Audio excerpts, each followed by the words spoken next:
on this computer, and we are recording. Yes, I did it right. Hello, everyone, and welcome to episode 3 of the Lawn and Garden section. I'm Christopher from the Midwest Workshop and Garden channel.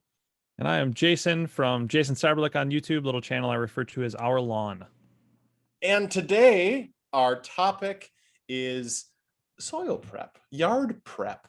We're thinking of talking about, prepping your soil if you're planting trees or bushes or berries and things, and like maybe some common myths that you think of, like seeding your lawn or thatching in the springtime versus the fall, and those kind of things. So that's where our discussion is going to go today. And that's as much as we have planned. So let's start off with a comment, because we told you guys last week to leave some comments to give us some direction. And Matthew Wells, you did just that. Thank you, Matthew. Oh, before we start, what are we drinking tonight, Jason? I'm back to the Costco whiskey old fashioned. Costco whiskey old fashioned. I have a Cabernet Sauvignon in an uncorked and uncapped fundraiser glass. So cheers, bros. Cheers. Matthew asks, comments. Hi guys, great discussion.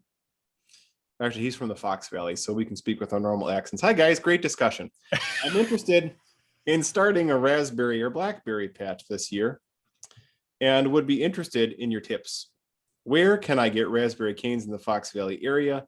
Which varieties have you had the best success with? When should I plant or transplant these, etc.? And thanks. If I'm honest, I'm not actually sure if you were doing an intentional accent or if that's just how you talk.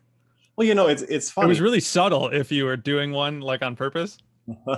Well, I do natively speak with just like the Oshkosh accent, Yeah.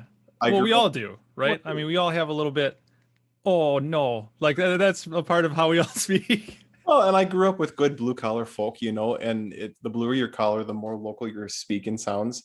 Yeah. And I'll end a sentence with a preposition for sure, and I speak a bit more nasally. And in my higher register, I'm a big guy, but I kind of sound like this normally. But and then my wife brings me back down to earth. And going to college, of course, you hear different local accents, and you realize like what high Midwestern is and how you're supposed to talk. So how I talk has changed so much in the last 15 years. But yeah, if we want to bring it back down to earth for Matthew. You just close everything off a little bit and everything just gets a little narrower. Yeah. And that's just kind of everything you got to do. You just don't move your teeth very much. Yep. That's kind of... Yeah, no, that's for sure. So, Matt, I love raspberries. Let's just start off with this. Raspberries are our favorite fruit in the garden. They are my wife's favorite berry. So I'm glad you asked. We started off our whole hedge, which is massive. It's 4 feet wide by about 50 feet long. It arcs in kind of like a giant C in our yard. And it all started off from one plant that I bought at Furno's Nursery on Bowen Street in Oshkosh, I don't know, 6 years ago, something like that. And I was really systematic with all the shoots that came up. So raspberries in particular, they're not hard to plant, and they're really hardy in most kinds of soil, especially here in the Fox cities. You just put them in and you go. The first year, they're not going to grow very much. You don't have to really prep the soil or anything too. You just dig a normal hole, loosen up the soil a little bit, put it in, pat it down. But they grow by sending out shallow roots, and then they shoot up shoots like this, primarily in the early spring, so like mid-April to mid-May in our area, but they will continue at a slower rate throughout the summer. But that early growth in the beginning of the spring, if you really want to make a kind of a manicured garden style, which I've done, you put your spade down there and you chop aggressively around it, and that will break off the shoots from the main root, and you put that where you want. And the roots will just regrow and they'll continue to spread like wildfire. And that's how you can have a controlled raspberry patch. Otherwise, you'll see a lot of people who maybe get raspberries and think, oh, I'll plant some raspberries, sure, and not know where they're going to go with it. And they get this big old raspberry cluster. And they'll say, oh, they grow wild and they're not worth it, or I don't know what to do with them. I don't recommend that. But for the second part of your question was where to get them. You can get them from most nurseries. You can even get them from something more like big name like Stein's. You could probably even get them from Menards, Fleet Farm, places in our area, sure. And the kind that they sell are going to be the kind that grows best in our cold hardiness zone. Of course, you could order more nuanced varieties from places like Stark Brothers Nursery or other good, reputable online nursery sources. But ask your friends, ask that person with a raspberry patch or a giant hedge like me, and come and get some end of April, plant them. At first year, they're going to grow slowly, but then they'll take off from there. So raspberries are really cool. I love them. I've got a whole bunch of videos on raspberries. You want to start a hedge, Jason? Yes. My question was going to be how much is the spring, dig it out to prevent there being no one else, only raspberries? It's not that bad. They do spread for sure. So my neighbors, they'll grow onto their property. One just mows them down. And after a while, like the plant just says, okay, this isn't working, and it stops trying to force it. So his grass is a little bit thin where my raspberry patch is creeping in, but he just cuts it over. No big deal. The other neighbor, she kind of lets them grow into a certain area and then just pulls them. But if you're not diligent about it and they are growing in a spot where you don't want it, yeah, they'll definitely take over. And they're tall, so most raspberry canes are going to grow 4 or 5 feet. And you have to trim them every 3 years. That's the thing. So most of the kind that you're going to get in this area, you'll have them. The new raspberry shoots that grow in this year, they're going to put fruit on later or right away, and then the older ones will put on later in the summer. So you have this harvesting at different parts throughout the year, which is great. But then after 2 years, in that third year, they'll gray out and they'll just be dead. So you have to actually go through and do the process of removing it. And then the people that don't, that just think, oh, we'll let it go to town. After a couple of years, you've got this thicket that's mostly dead cane, and it squashes out your live stuff. So the production goes down, and it's this kind of gnarly mess. And depending on the variety of raspberry you have, some have thorns. And I was going to ask. You can have a pretty prickly mess. Same with blackberries. I think that's the hash in Matthew's question of what about blackberries? I've got a variety of blackberry that's doing the same thing. Blackberries are nice, and some raspberries too, but they grow pretty thin and tall, and you can take the top of them, and when it gets to a certain point, you bend it down into the soil, make a nice deep hole, stick it in 6 inches, and really just pack it nice and tight. And that will send down roots, and it'll grow some shoots up. And you can actually make a really neat cultured fence from that, or you can just spread out that one plant and make it become a lot of plants, which is what I like to do because it's fun and it seems interesting. And I'm too cheap to drop $100 on like 5 different blackberry plants at once. I'd rather let them grow and multiply. Had I bought my raspberry hedge that I have now from day one, it would have been like $1,000 easily, just because of the length and width of space that it takes up. But instead I let time do it, and I'm very happy that I did. So do you end up with the mature gray ones kind of intermixed with all the other so you kind of got to go weeding through it and find the ones that aren't good anymore? And that April time is the time to go through it, because you can definitively, like, there's not enough green like leaves or anything coming out in the raspberries yet, and everything else in the garden is low, and it's not too hot, so you can go through and be doing this, but it's a definitive light gray where everything else will have that nice earthy brown or green to it, so you can clearly see which ones you need to get rid of. Okay, good. And was there a second part to that question? No. Okay. Yeah, it's good stuff, and it's a rewarding situation. So nice. I was thinking about it because we could kind of we have a pretty ugly fence around half of the garden area to hide it, but I also want to build a new fence at some point to actually have it be closed in rather than just a fence that's in the way.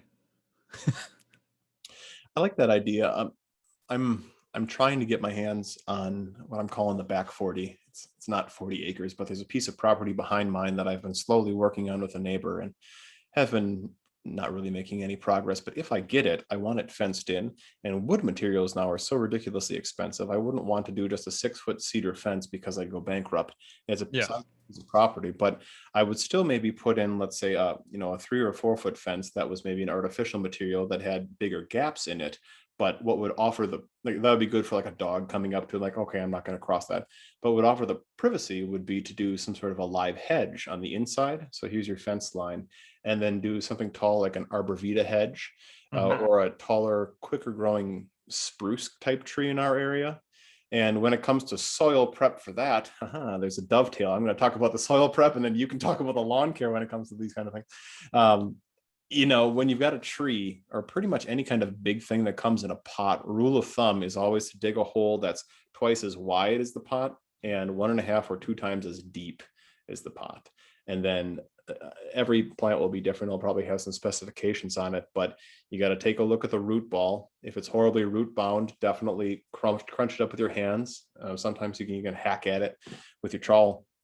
And then I don't put compost into the soil or anything right away. If anything, I add a little bit of perlite just to loosen up that lower layer of ground where the tree is going into, because you want those roots to go down and out and spread out as much as they can, as quickly as they can, so that they have a good strong footing in the ground after a couple of years. But I would do that every so often, a couple of feet every meter, or however long it would be for the arborvitae. And after maybe 5 years, I'd have a nice confluent living fence, something evergreen that would be nice to look at in the wintertime too.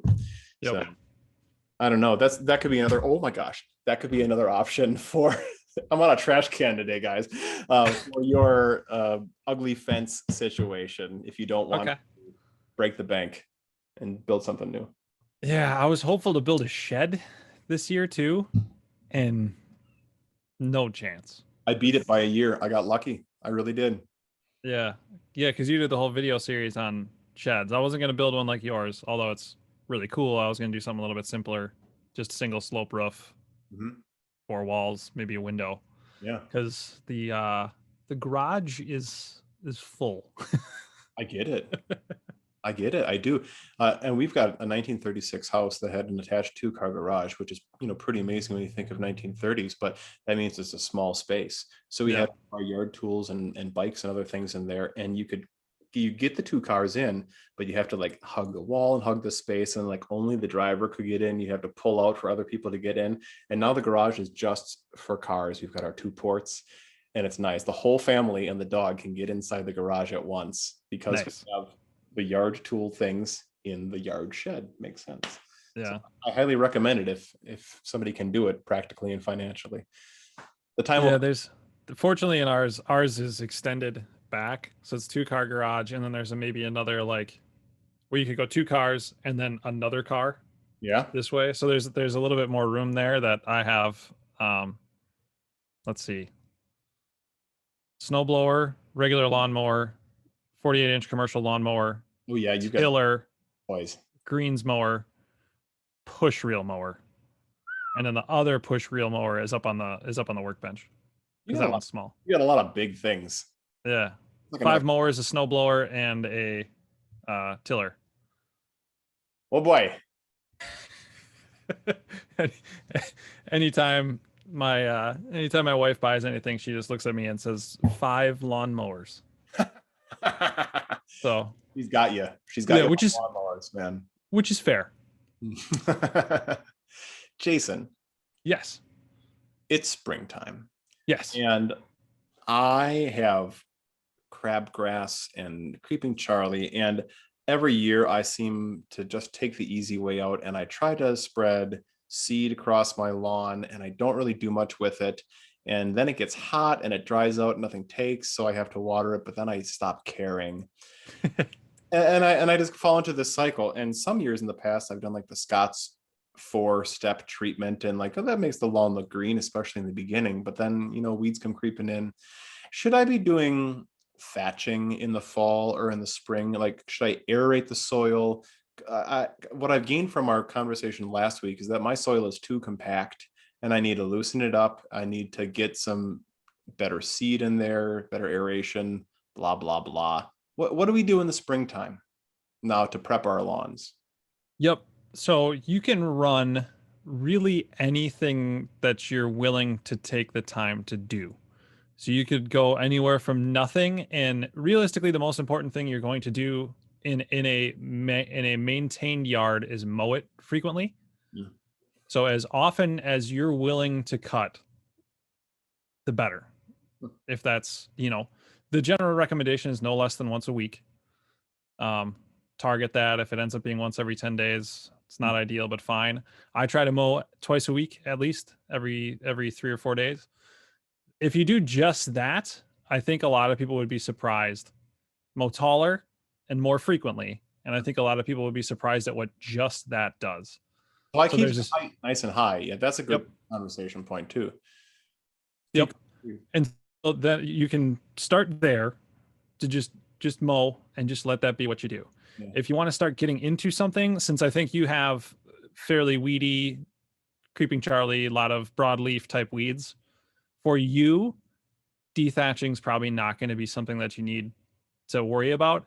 And another thing is so a lot of what I think everybody understands dethatching as removing like all the dead grass you see off the surface, when really thatch is like a half-inch-ish layer just under the soil, basically, where you have all the densest root mass. Those roots slough off, and then you get a thatch layer that will become very spongy. So when you walk on it, it will feel Going like you're walking on a sponge. And then what you'll want to get in there with something pretty aggressive, and either like a verticutter that will cut that out and thin that out a little bit, because what it's going to do is it's going to keep water and any fertilizer you put down on top of that sponge, basically, and just hold it on top. So if you have that issue, if you walk around on your yard, like probably the easiest thing to do is if you just take your fingertips and just kind of ruffle the top. If doing that with a little bit of effort doesn't get you to the soil, then maybe dethatching is a good spring project for you to get that material out of the way. If you can see the dirt already, that's a waste of your time. okay.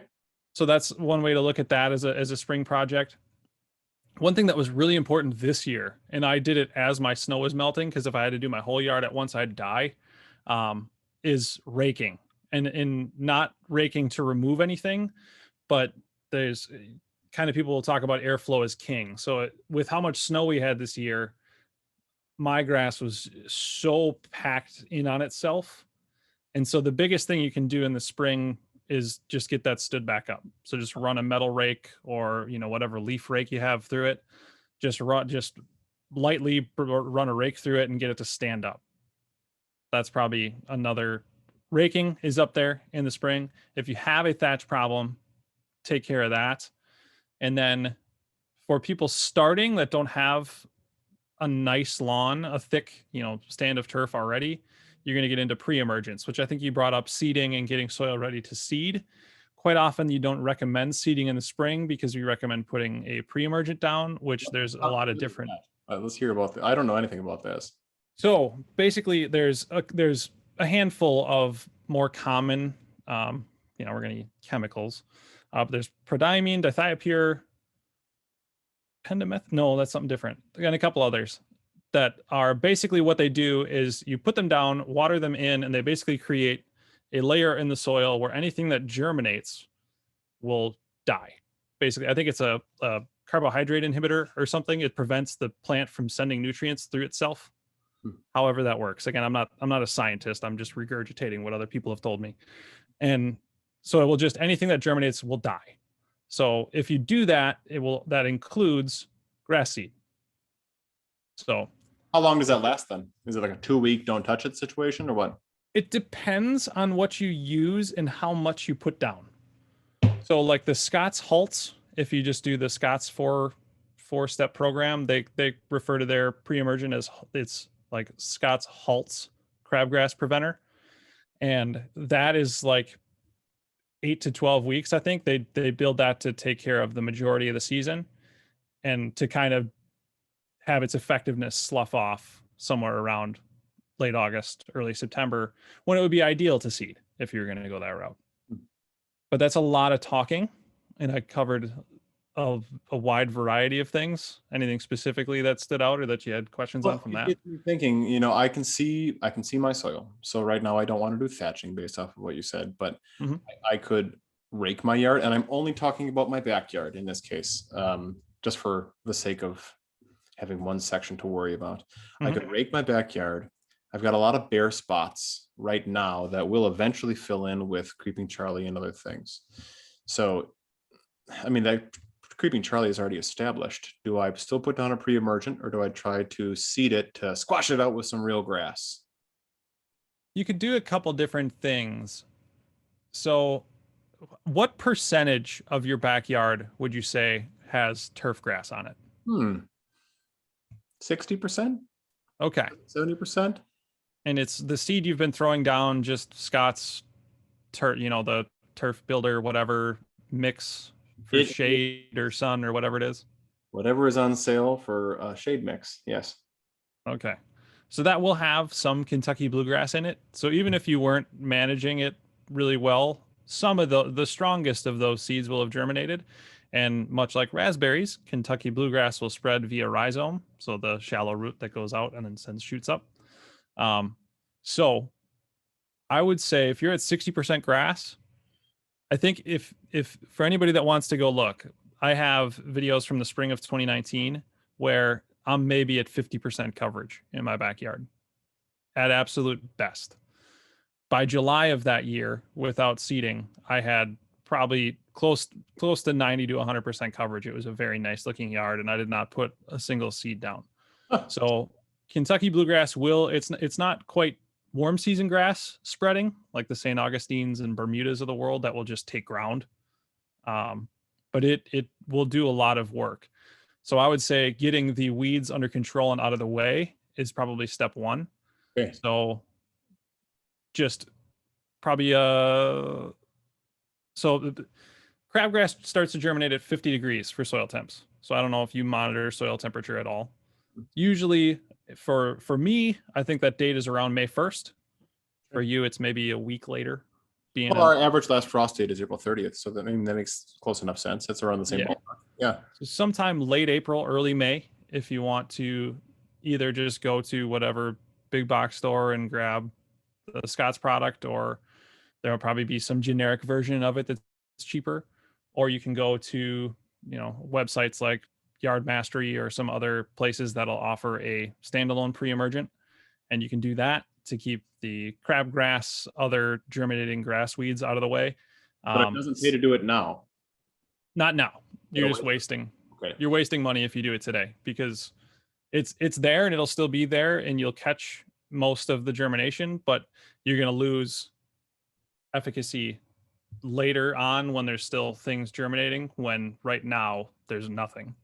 So Okay. you're preventing nothing currently. Do that probably late May, early June. Do just a generic weed killer, just a weed control. Make sure it says it's something that's safe for the lawn. So it's not a weed and grass killer, which will turn your whole backyard into dirt. Lovely. Just a general weed control. I like the Spectracide one that I get from Home Depot. It's cheap, it's simple. Spray that on there. That'll get rid of the creeping Charlie and any other broadleaf type stuff.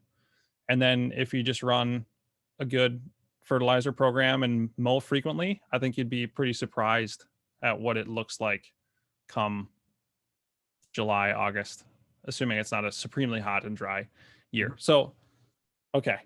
If we could step, I got it. Rake now. End of April, do the broad pre-emergent. End of May, do a general anti-weed thing in my yard.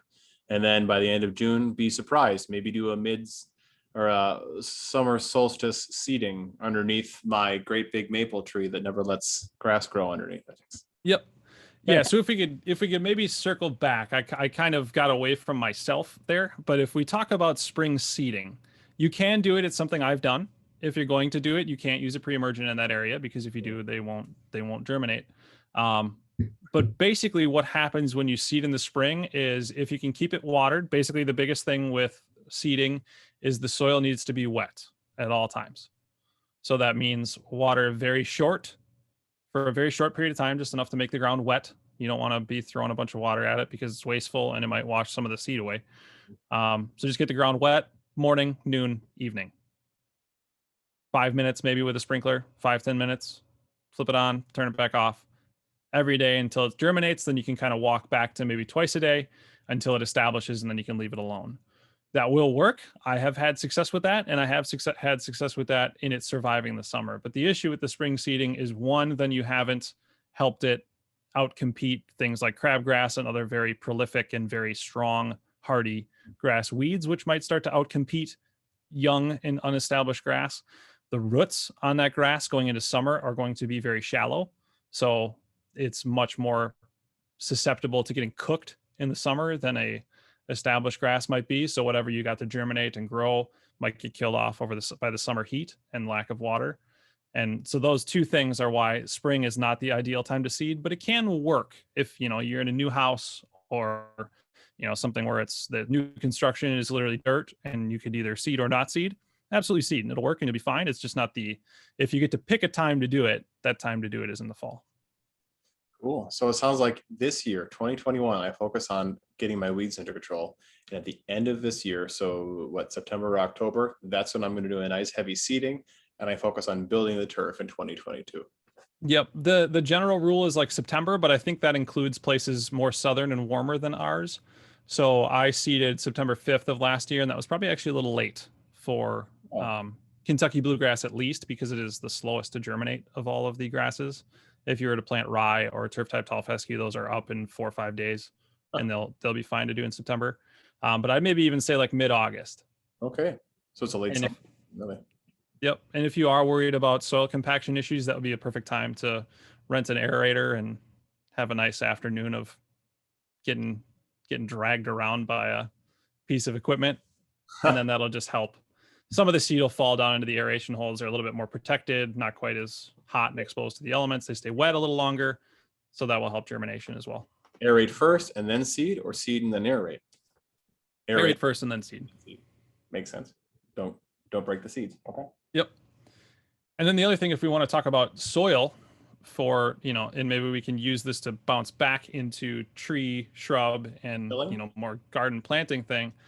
One thing that I think scares people away when it comes to like serious isn't the right word, but to really paying attention to lawn care is soil testing. Where, grass isn't fragile, but there are sets of circumstances where you can make your life easier. And it's not very difficult to correct the soil, but you need to know what's wrong in order to correct it. So that's a great spring project as well, is to get a soil test and figure out where your nutrient deficiencies are. And pH is another big thing. So know what the pH is in the soil, and to get that where grass can take up nutrients effectively. For one, the plant will be more efficient in using the fertilizer you're putting down. So none of that goes to waste or leaches or anything. It gets taken up by the plant. And it just helps with overall turf health. Very nice. And a perfect transition. Speaking of pH, and let's say some vegetables and plants, blueberries require a nice acidic pH level. So in a similar vein to, it's not difficult to measure the pH of your soil, it's really not difficult to manage the pH of a localized area for your fruits and veggies. So I do it twice a year for blueberries. There are other plants that require different pH levels, but I've got a sulfur mixture that I use. And for the blueberries, they're planted in the earth and they're covered with wood mulch. I will move the mulch away. So I've got about at least a foot or maybe an 18-inch diameter of a circle. And then I will just lay down that sulfur. So it's just a nice even mix on top, water it in, and then scratch it in a little bit. And then I'll put my wood chips back on top of it. Doing that twice a year will just slowly trickle down into the soil and keep it a little bit more acidic.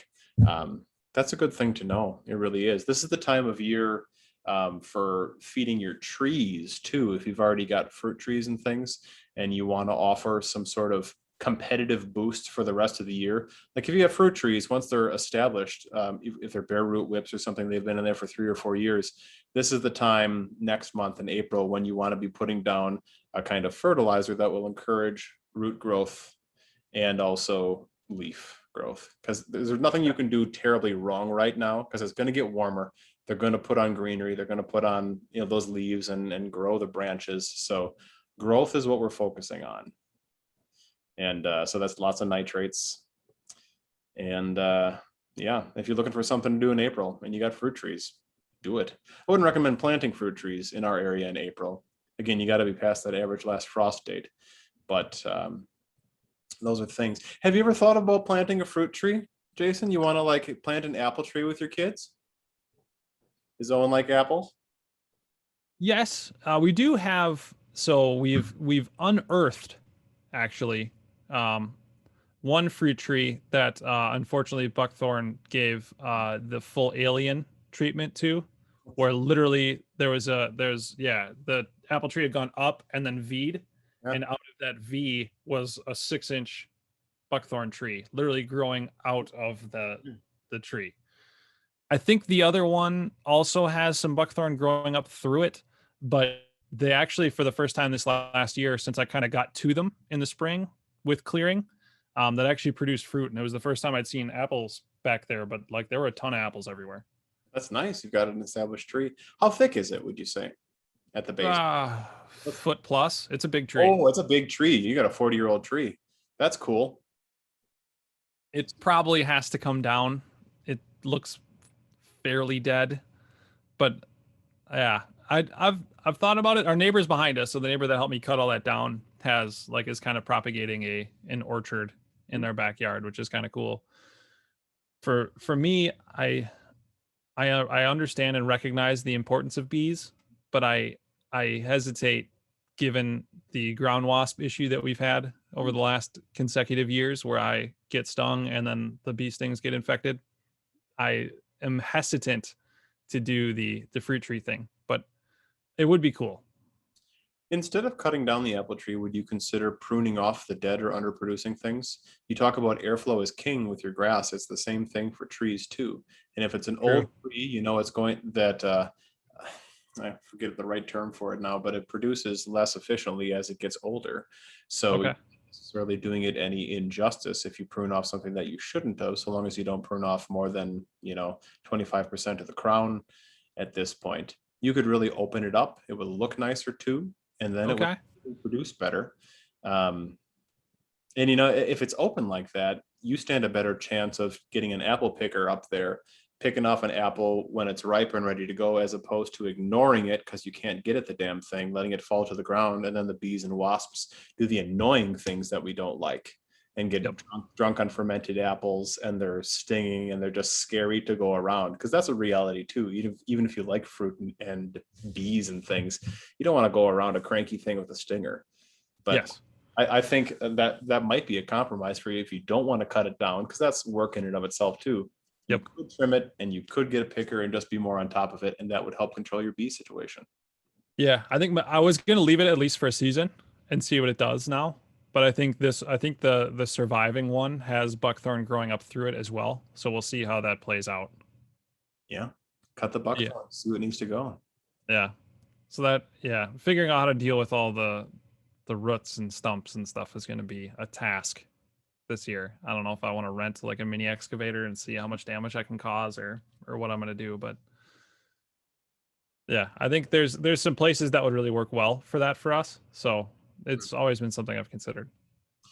This would be the time to do it. Get those stumps out of the way, or pay somebody to get them out of the way before their season gets busy. Speaking Yep. of ways to prep your soil, if that's our theme for this episode, ways to prep your yard, now would be a good time to do it. I got my stumps taken care of last October, I think. Snow was already falling. Maybe it was even in November.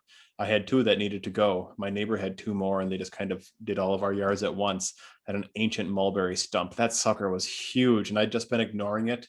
Like, my way of trying to get rid of that stump over the past couple of years was throwing mulch on top of it and having plants grow down into it. So I had raspberries growing up in it. I had tiger lilies and other just kind of whatever plant grew. And I thought, Yeah. okay, you know what? That it's slow, but slowly those roots will go down and decompose this stump and break it up.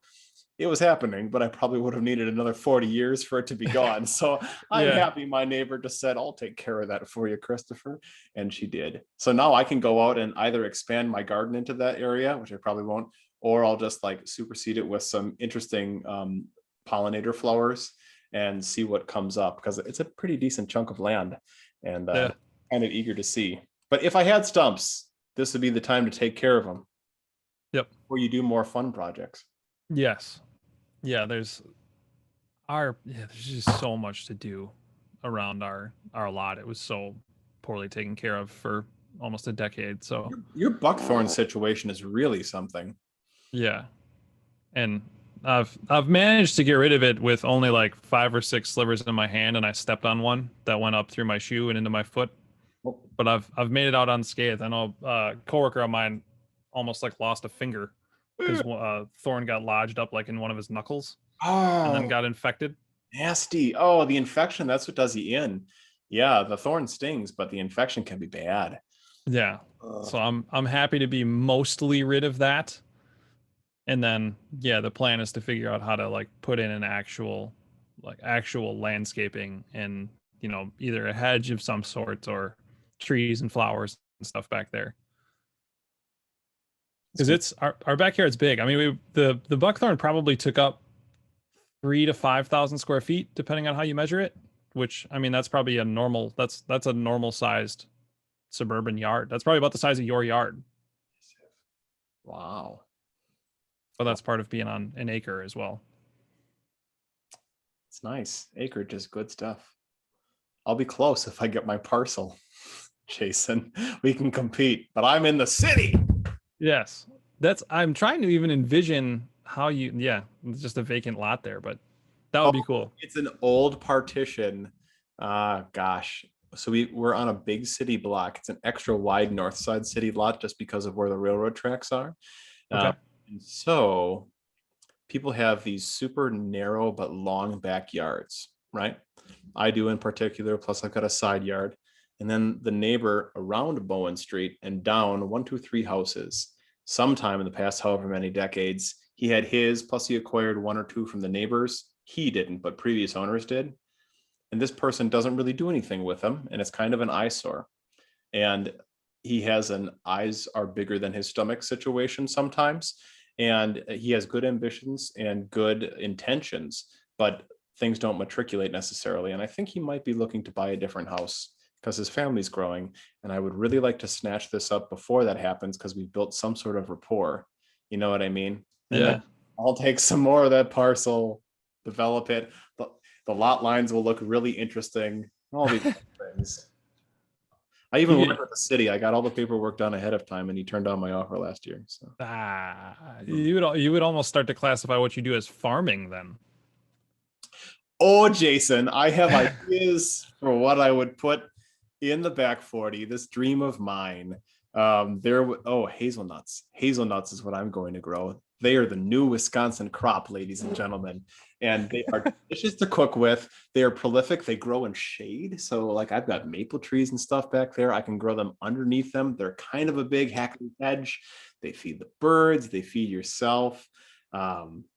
Beautiful, beautiful. It's a pipe dream at this point, but that would happen back there. I'd be able to plant a lot of corn in front of like a row of, these other fields or whatever I think I'm going to grow. I have so many ideas. And then like just kill all the grass and weeds and plant like this prairie restoration thing, the stuff that goes like 3 to 8 feet tall, and then just like cut some walking paths in there. Oh, I have these like heartfelt daydreams. That's why I keep offering this man more money. Please take my money. Let me develop this and turn it into this beautiful, beautiful space. That would be pretty cool. It'll happen one day, Jason. Just you wait. Yeah. I'm excited for this year. We finally will start putting landscaping back to actually have plants and flowers and other things around our house.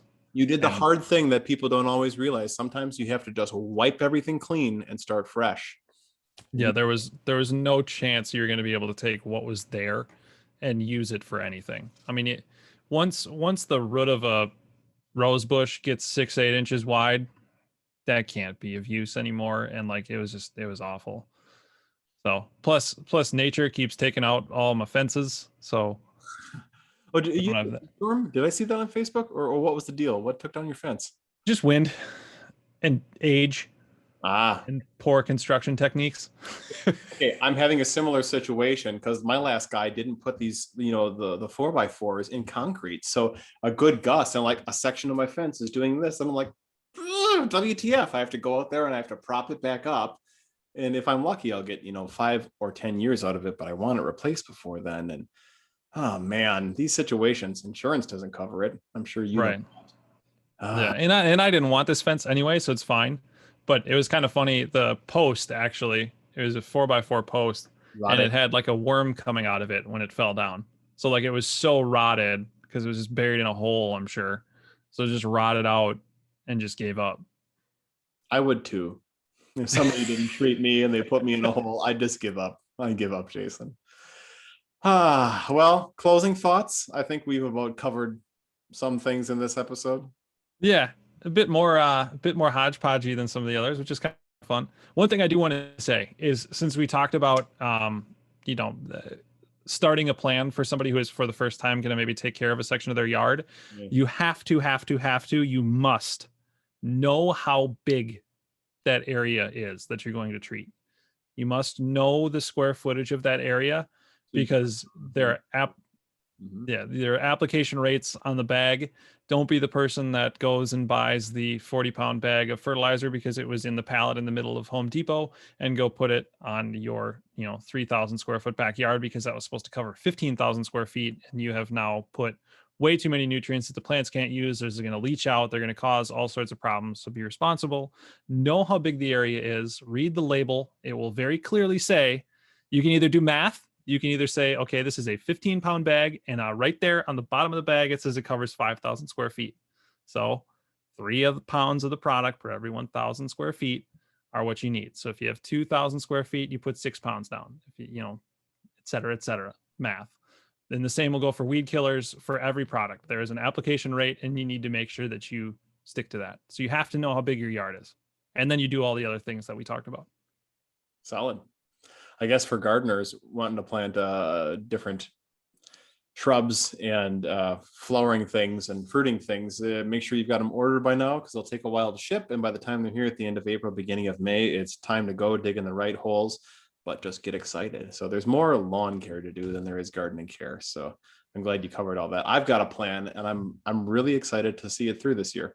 I think that's Yeah. going to be like a normal video on my channel. It's like, I followed our yard recommendation and this is what happened. Yep. And That's that would be awesome, actually. And so, shameless plug for me, I have a cheap and easy yard care program, lawn care program that I'm going through at, I tested it last year in my side yard.